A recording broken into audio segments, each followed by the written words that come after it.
un discurso del primer ministro de la República Islámica de Pakistán, Su Excelencia Imran Khan. Pido protocolo que acompañe a Su Excelencia.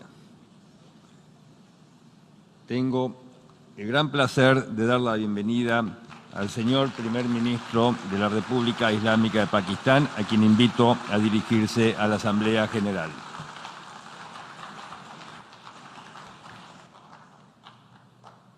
Bismillah ar-Rahman ar-Rahim. Iyyaka na'budu wa iyyaka nasta'in. Mr. President, Honorable Secretary General, Excellencies, ladies and gentlemen, I feel honored today to represent my country at this Forum of World Leaders, where we have a chance to discuss problems that the world is facing. I want to talk about a lot of problems, but just 4 today. And I especially came to this forum despite a difficult time in my country, facing challenges. I would not have come, but because I feel that there are some very urgent problems which the world must address. So first of all, I start with climate change. So many leaders have talked about climate change. But Mr. President, I feel that there is a lack of seriousness. Perhaps world leaders some of the leaders who can do a lot, do not realize the urgency of the situation. We have a lot of ideas, but as someone said, ideas without funding is mere hallucination. Pakistan, I'll give you start with my own country. Our country is amongst the top 10 nations in the world which are most affected by climate change. We depend upon our rivers. We are mainly an agricultural country. And 80% of the water in our rivers comes from our glaciers. The glaciers not just on the Pakistani side, even India. The river, the 80% of the water in Ganges and the Indian rivers also comes from the glaciers, from the Himalayan glaciers, Karakoram, Hindu Kush. And these glaciers are melting at quite a rapid pace. We detected already 5,000 glacial lakes in our mountains. And if this keeps going, if nothing is done, we are scared that humans are facing a huge catastrophe. In my country, when my party came to power in the province of KP, we planted 1 billion trees in 5 years. Now we've set ourselves a target of 10 billion trees in Pakistan. Idea being to counter the effects of global warming. But one country cannot do anything. This has to be a combined effort of the world. My optimism comes from the fact that humans, the Almighty has endowed humans with great powers. We can do anything, provided our survival instinct is stirred up. And this is really what I hope that the United Nations will take a lead in this. There must be more emphasis. Richer countries must be pushed. Countries that are responsible for, mainly are responsible for greenhouse gas emissions. They must be pushed because our country contributes minuscule amount to greenhouse gases. So I feel that the United Nations must take leadership in this. My second issue for me right now is even more critical. Mr. President, every year, billions of dollars leave the poorer countries and go towards rich countries. Billions of dollars siphoned off by the ruling elites of the developing world. And they find their way into Western bank accounts, offshore accounts, tax havens, expensive properties hidden behind companies bought in Western capitals. Mr. President, this is devastating the developing world. This is causing more poverty, debts. It's impoverishing the developing world. The difference between rich and poor countries is growing because of this. Money laundering, which happens because money leaves the poorer countries into rich countries, is not treated the same as, for instance, money from drugs or terror financing. The seriousness which terror financing and money from drugs, the way it is treated, it's not the same. The way the poor countries are being plundered by their elites. It's not happening. In my country, when I took charge of our government a year back, in the 10 years preceding that, our total debt went up 4 times. The debt we had accumulated in 60 years, just in 10 years, it went up 4 times. As a result, the total revenue we collected in 1 year, half of it went into debt servicing. How are we going to spend money on our human beings, 220 million people, when half the money is going into debt servicing? Because our country was plundered by the elites, the ruling elite.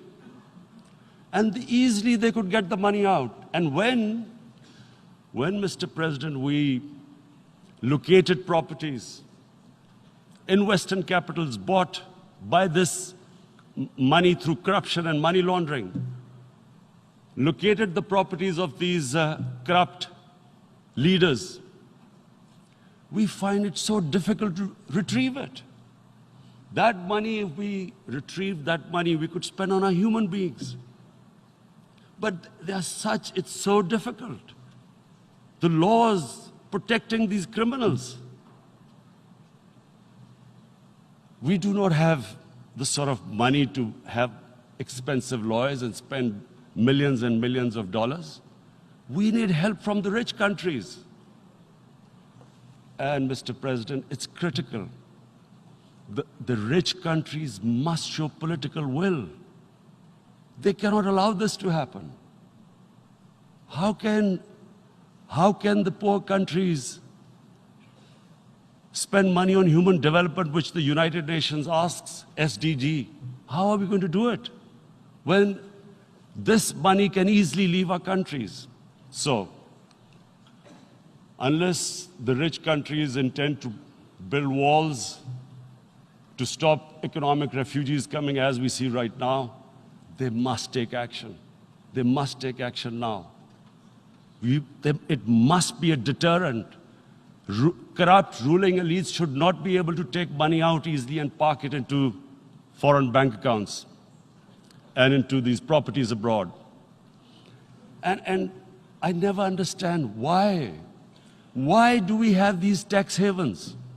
Why is this allowed? Why shouldn't rich people pay taxes?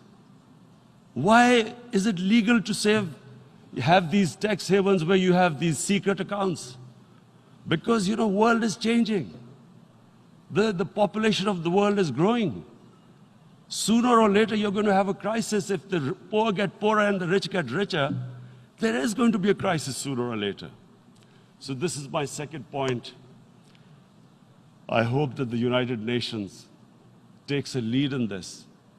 It involves the IMF, the World Bank, Asian Development Bank.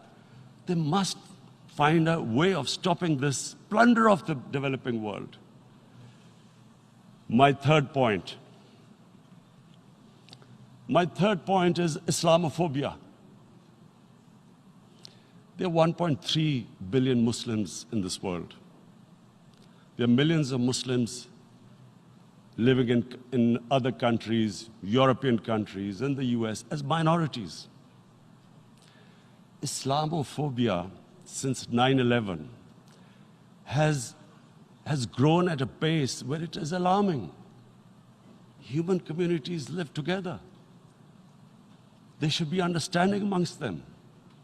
But Islamophobia is creating a division. Muslim women wearing hijab, it's become an issue. It's become an issue in some countries.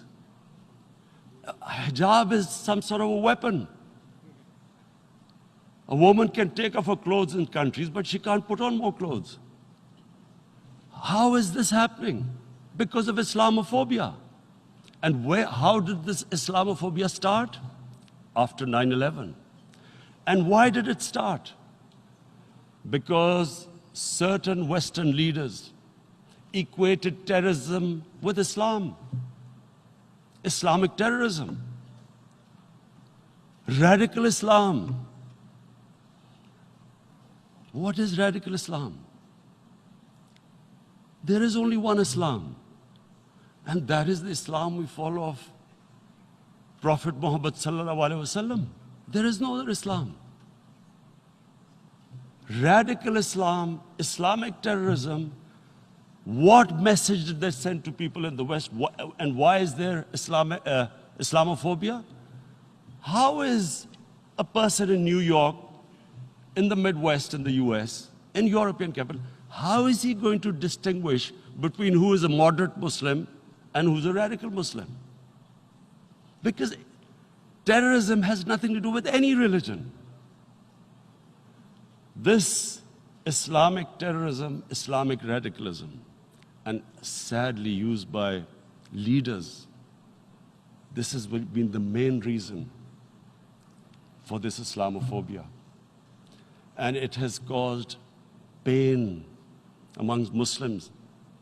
We in Muslim countries watch this Islamophobia traveling abroad, and it's getting worse. And may I just say, Mr. President, that in European countries, it is marginalizing Muslim communities. And we all know that marginalization leads to radicalization. Some of the people who ended up as militants in Syria and other places were from marginalized Muslim communities. And my point here is that we must address this issue. I'm sad to say that we Muslim leaders have not addressed this issue either. After 9/11, when this thing came about war against radical Islam, rather than Muslim leaders trying to explain to the West that there is no such thing as radical Islam, in all human communities, they are radicals. They're liberals and rest are moderate. All human communities, Christians, Jews, everyone has it. But Islam is not radical, neither Judaism, neither Christianity, neither Hinduism. No religion preaches radicalism. The basis of all religion is compassion and justice, which differentiates us from the animal kingdom. But unfortunately, the Muslim leadership was so scared of being called radical Islam that all of them became moderates. In Pakistan, we were in the eye of the storm, and our government coined a phrase called enlightened moderation. No one knows what it meant. But everyone started putting on Western suits that they were moderates, started speaking. Even those who didn't know English would speak English because they were moderates. No one had a clue what it was. Because we, in the Muslim world, did not explain to the West that there is no such thing as radical Islam. One of the reasons why after 9/11, Islam was supposed to be equated with terrorism was suicide attacks. Because the 9/11 bombers did a suicide attack, all sorts of theories came up that the Muslims are involved in suicide attacks because they will get virgin in heavens. Some came up with, what about women, suicide attackers? So this bizarre thing happened. No one explained. Suicide attacks and Islam were equated. No one did research that before 9/11, the majority of suicide attacks in the world were by Tamil tigers, who were Hindus. No one blamed Hinduism, and quite rightly. What has Hinduism got to do with what desperate people were doing in Sri Lanka? We all know about, we've seen films about Japanese kamikaze pilots at the end of the Second World War doing suicide attacks. No one blamed the religion. But here we were trying to prove we were moderates and not explaining to the West. But the most important thing I wanted to say here today, in explaining this Islamophobia, Mr. President, and I feel it's very important because I've spent, because of, I played professional sport in England, I spent a lot of time there.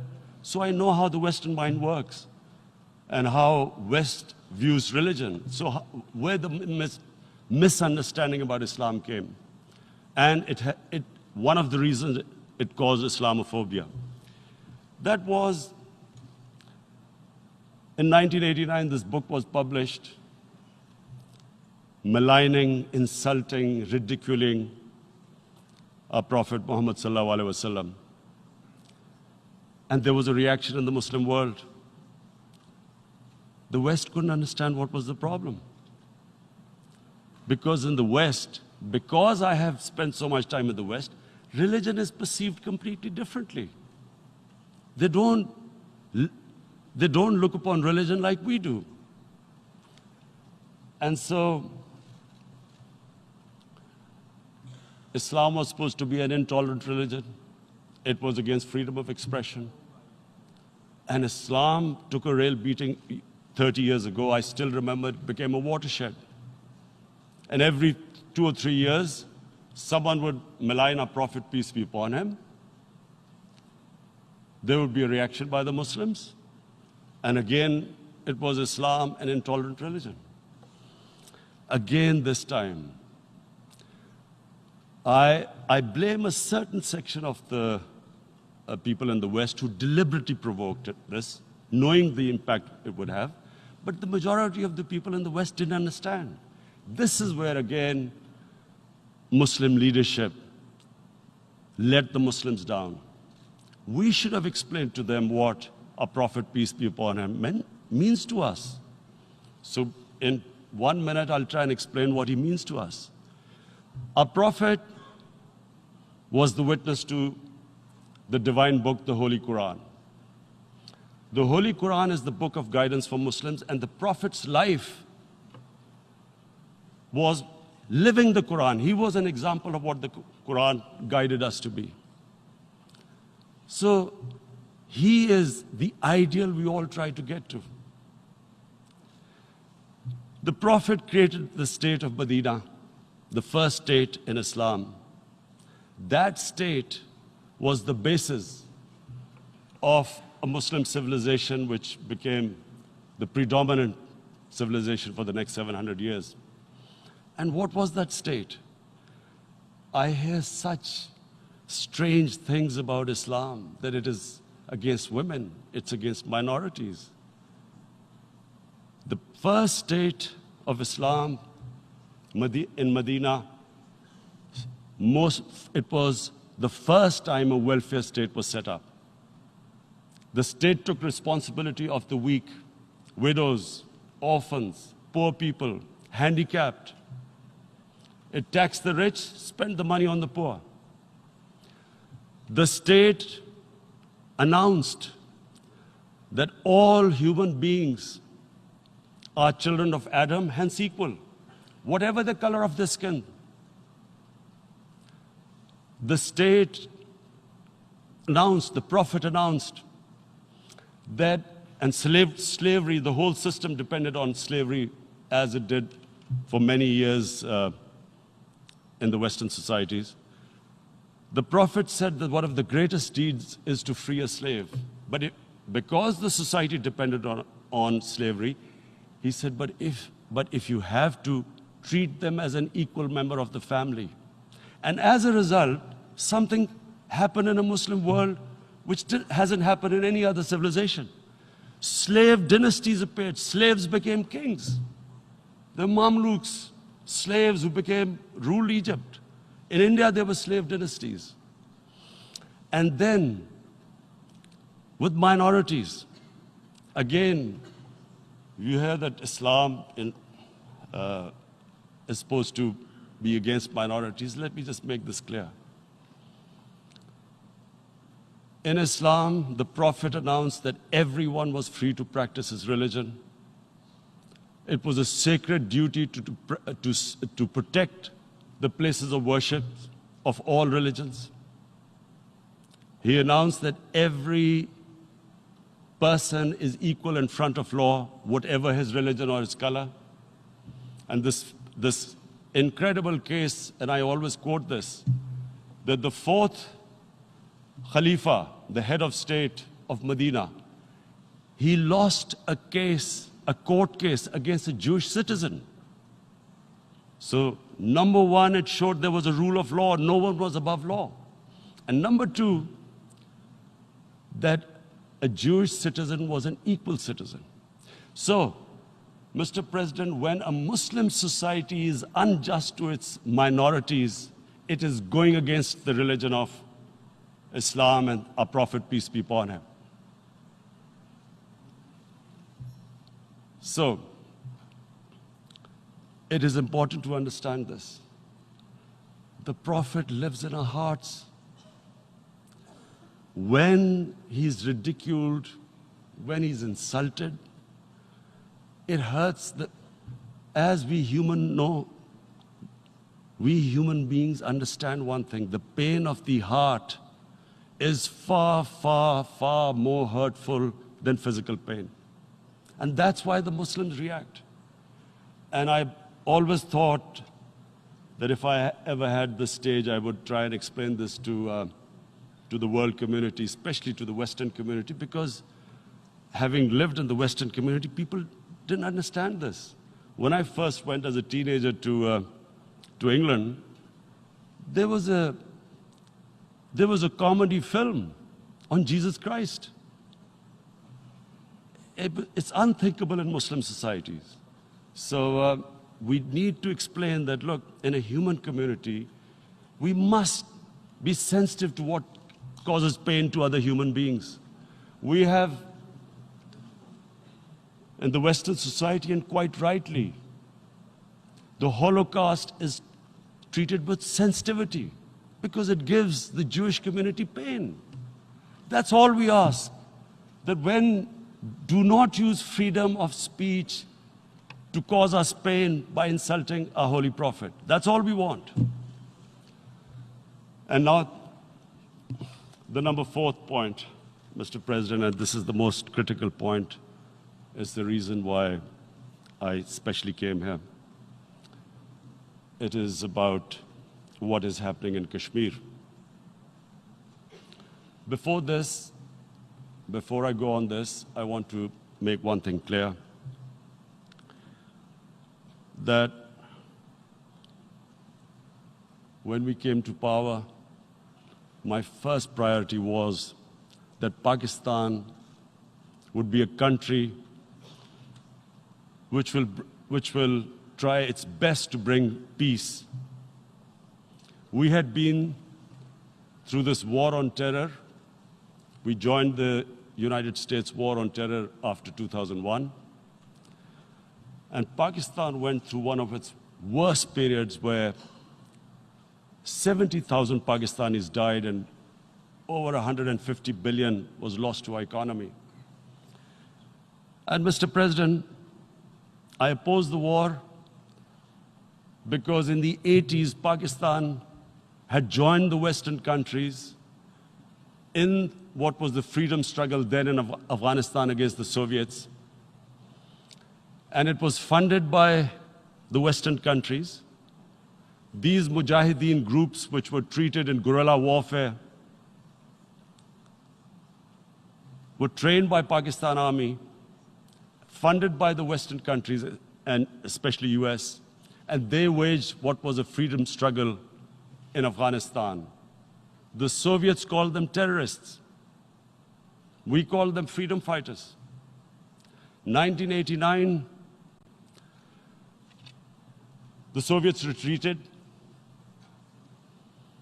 The Americans packed up and left. Pakistan was left with these groups. Come 9/11, Pakistan joined the United States in this war on terror. And now our government was supposed to, the reason why I opposed joining this war, because here we had indoctrinated them in jihad, meaning freedom struggle against foreign occupation. Now, because we had joined the US, and the US had occupied Afghanistan, now we were supposed to tell them that, no, this is not freedom struggle and jihad, it's terrorism. So that's why I tried to tell then government that, stay neutral because you will have leverage over them. You will be able to control them. But if you join them, you become collaborators and they will attack you, which is what happened. They turned against us. We went through a nightmare. 70,000 people killed in a war we had nothing to do with. No Pakistani was involved in 9/11. Taliban were in Afghanistan. Al-Qaeda was in Afghanistan. What had we to do with it? 70,000 Pakistanis died. So when we came to power, we decided that we would dismantle what was left of these groups. And this decision was taken not just by us, but by all the political parties in Pakistan. Unfortunately, they didn't implement it. So we came to power, we decided to implement it, and we dismantled whatever was left of the groups. And I know that India keeps accusing us that there are these groups there. I would like the United Nations to send observers, see for themselves what we've done. No Pakistani government would have dared to do this because it would have created strife. But we decided that there would be no militant organizations in Pakistan.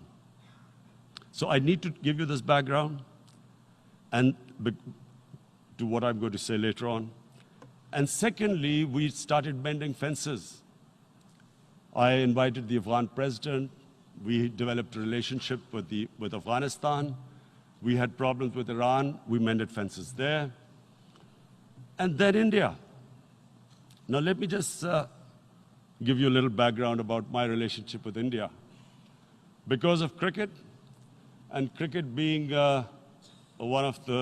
it's a passion in the subcontinent, I had great following in India.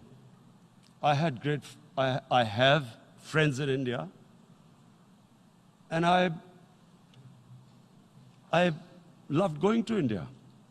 So immediately, when my party came to power, the first thing we did was to immediately reach out to India. And I spoke to President Modi and I said, look, we have similar problems. Climate change, poverty, let's get together.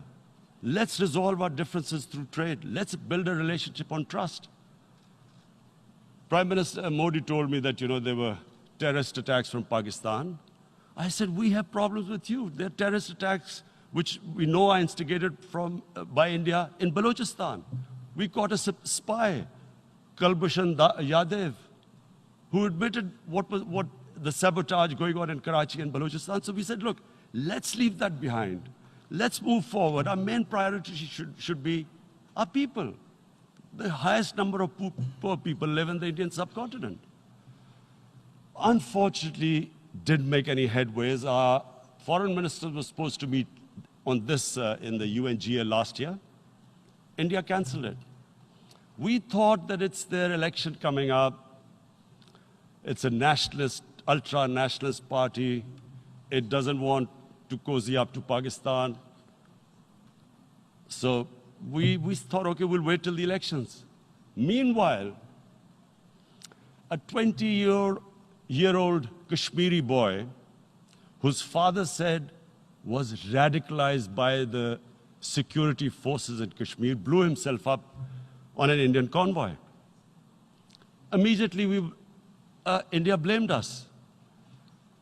I spoke to the Indian public on television. I said, if you give us any iota of proof, we will immediately take action, because we've clamped down on these groups.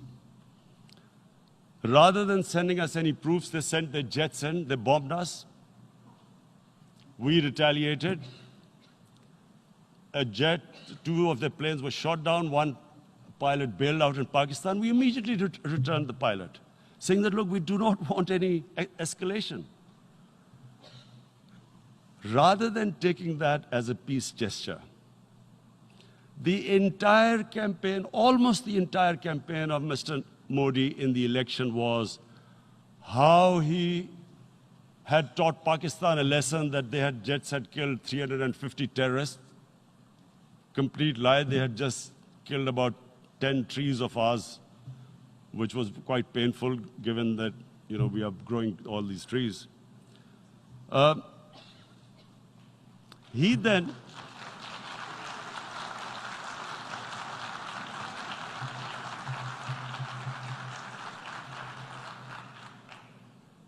the election campaign, Mr. Modi used words like, this is just a trailer, the movie is about to start. I went into Pakistan and taught them a lesson. This was the election campaign.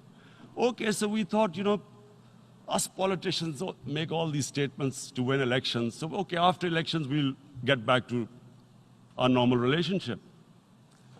Well, the moment the elections ended, we approached India, no response, but then we discovered they were trying to push us in the fat of blacklist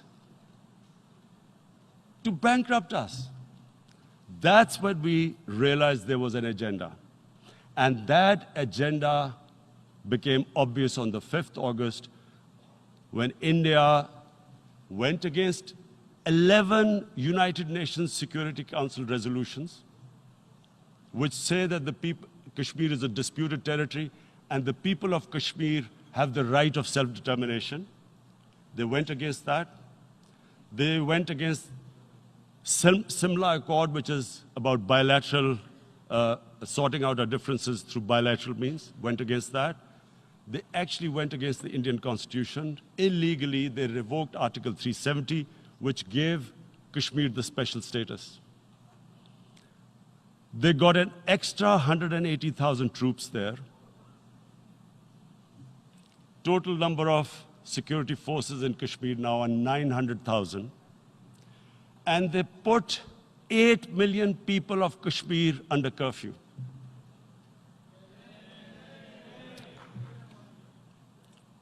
Mr. President,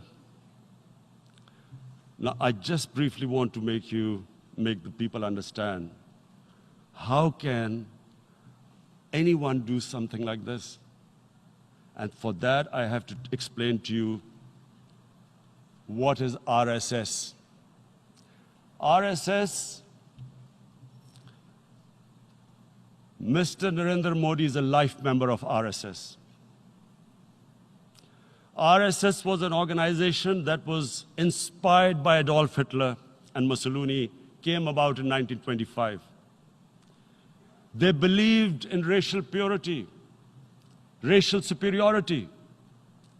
They also believed they were an Aryan race like the Nazi believed they were an Aryan race. All that I'm saying can be verified.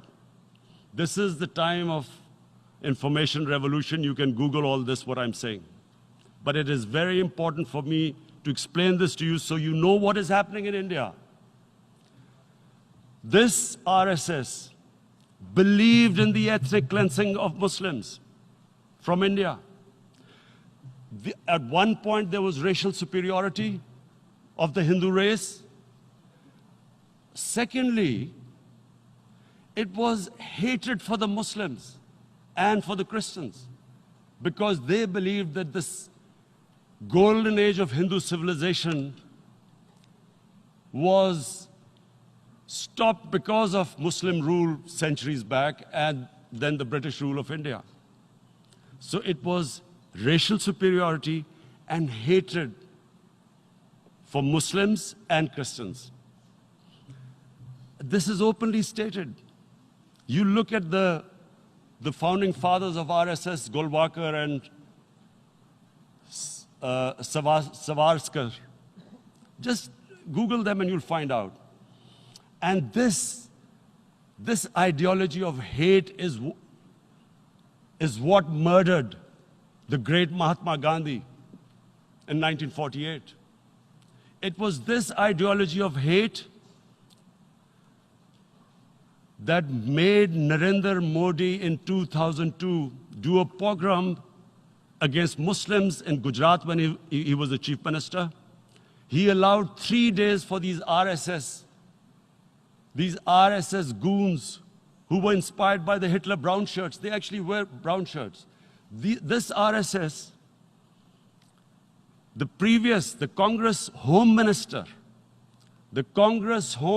gave a statement that in RSS camps, terrorists are being trained.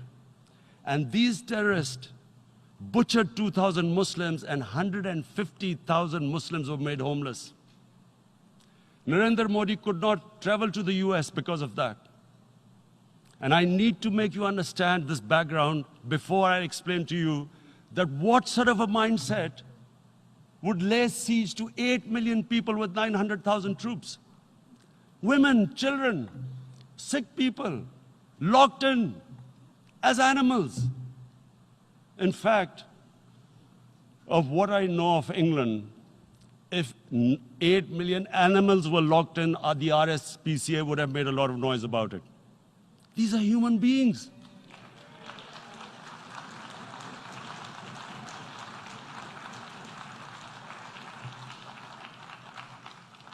And Mr. President, what comes with racial superiority, these illusions of Aryan superior race, is arrogance. The two go together. And it's arrogance that makes people make mistakes and do stupid things. Cruel things like what Narendra Modi has done. It's sheer arrogance. And it's arrogance that has blinded him from the fact that what is going to happen when the curfew is lifted? Has he thought about it? This hasn't been thought through. What is he going to do when he lifts the curfew? Does he think that people of Kashmir will quietly accept the status quo because India has changed the constitution and taken away the special status? They'll accept that? Mr. President, 100,000 Kashmiris have died in the past 30 years because they were denied the right given by the United Nations, the right for self-determination. 100,000 have died and 11,000 women have been raped. There are 2 United Nations human rights reports on this. The world hasn't done anything because India is a huge market, 1.2 billion people. Sadly, the material prevails over the human. But this has serious consequences. Again, I repeat, that's why I'm here. Look, what is going to happen when the curfew is lifted will be a bloodbath. The people will come out. There are 900,000 troops there. They haven't come to, as Narendra Modi says, he's done this for prosperity of Kashmir. This is supposed to be for the development. These 900,000 troops, what are they going to do when they come out? There'll be a bloodbath. Has he thought it through what happens then? Mr. President, has anyone thought that what happens when there is a bloodbath? What do you think the impact will have on people of Kashmir. What do you think they will think? The way they have been boxed in their houses, treated like worse than animals, no rights. Thousands of all the political leadership has been arrested, taken out of Kashmir. Even those Kashmiri leaders who were pro-India have been taken out. 13,000 boys have been picked up and taken to God knows which destinations. So what do they think? What will the people of Kashmir do when they lift the curfew? They will be out in the streets. And what will these soldiers do? They will shoot them. They've already used pellet guns, blinded young boys. In the last 6 years, the 5 years, the oppression that has gone on in Kashmir. And so, Kashmiris will be further radicalized. Mr. President, there will be another Pulwama. And guess what? India will blame us. They're already blaming us. They're saying all this is happening because of Pakistan. One of their defense ministers said, there are 500 terrorists lined up on the border to go in. Why would Pakistan send 500 terrorists when there are 900,000 troops? What impact are they going to make? What will they do? And why would? Don't we know that the moment there is some terrorist attack, all that will happen is there'll be further cruelty and oppression of the people of Kashmir. We will just give the 900,000 troops to further crush the people of Kashmir. And then we'll give the Indian government an excuse that, look, Pakistan is a terrorist state, and this mantra that has gone on, Islamic terrorism. The moment you use this catchword, Islamic terrorism, the whole world turns away. No one talks about human rights. You can do whatever you want, which is what has happened in Kashmir, because they keep using this word, Islamic terrorism. And this is what they're doing right now. What do we benefit from further increasing the cruelty on the people of Kashmir? And why would we want this? But there is no other narrative left for India. As when they lift the curfew, whatever happens, Pakistan will be blamed, and there is always a danger of another Pulwama. They might come and bomb us again, and then another cycle might start. And what does Narendra Modi think? That 180 million Muslims of India are thinking right now. Aren't they watching these Kashmiris stuck inside for 55 days they've been stuck in? Aren't they watching? What do you think? Don't you think that the Muslims will be radicalized in India? And I'm talking about 180 million people. And when they get radicalized, there will be some incident in India somewhere down the line. Again, we will be blamed. And I'm warning you right now, again, we will be blamed. And Mr. President, what about 1.3 billion Muslims who are watching this? And they know that it is only happening in Kashmir because they're Kashmiri Muslims. This is not happening to Kashmiri Hindus. They know that this is happening because of their religion. So what do you think they will be thinking? What do you think the Jewish community would think if there were, forget 8,000 Jews stuck like this? What do you think Europeans would think? What do we think? I mean, any human community, if their members are stuck like that, what do you think they will think? Are we a children of a lesser God? Is it not going to cause us pain? And then I'll tell you what will happen. People will, in the 1.3 billion Muslims, someone will pick up arms. I know we've been brought up with films, Western films. This good, decent guy doesn't get justice. He decides to pick up a gun and start seeking justice. There was a film made in New York, famous film called Death Wish. This guy gets mugged by and his family, his wife gets killed or something. He can't get justice. He picks up a gun and he goes around shooting muggers. And the whole cinema cheers him on. So what do you think the Muslims are thinking right now? If there is a bloodbath, there will be Muslims becoming radicals, not because of Islam, but because of what they will see, that there's no justice when it comes to Muslims. There were Rohingya Muslims, Myanmar, who are, God knows, almost 1 million people out, ethnic cleansing. What was the response of the world community? So what do you think will be the response of 1.3 billion Muslims? I picture myself. I'm in Kashmir. I've been locked up for 55 days. I have heard about, and there are rapes, Indian Army going into homes, soldiers. Would I want to live this humiliation? Would I want to live like that? I would pick up a gun. You're forcing people. You are forcing people into radicalization. When people lose the will to live, what is there to live for?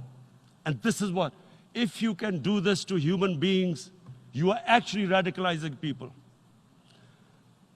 And so, Mr. President, I want to repeat here, this is one of the most critical times. There will be a reaction to this. Pakistan will be blamed. 2 nuclear-armed countries will come face to face like we came in February.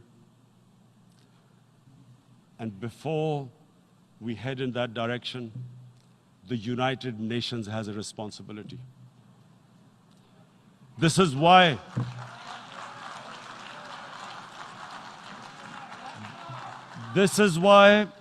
the United Nations came into being in 1945. You were supposed to stop this happening. I feel we are back to 1939, Munich. Czechoslovakia has been taken, annexed. What is the world community going to do? Is it going to appease a market of 1.2 billion, or is it going to stand up for justice and humanity?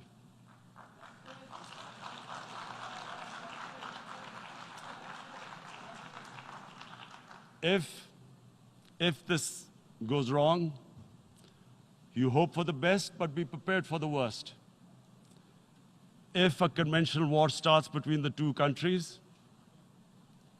Mr. President, if a conventional war starts, and anything could happen, but supposing a country 7 times smaller than its neighbor is faced with the choice, either you surrender or you fight for your freedom till death, what will we do? I ask myself this question. And my belief is, La ilaha illallah, there is no God but one. And we will fight. And when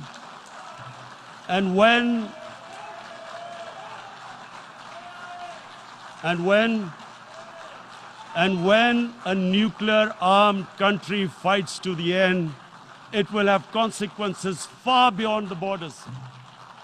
It will have consequences for the world, which is why I repeat I'm here. Because I'm warning you, it's not a threat, it's a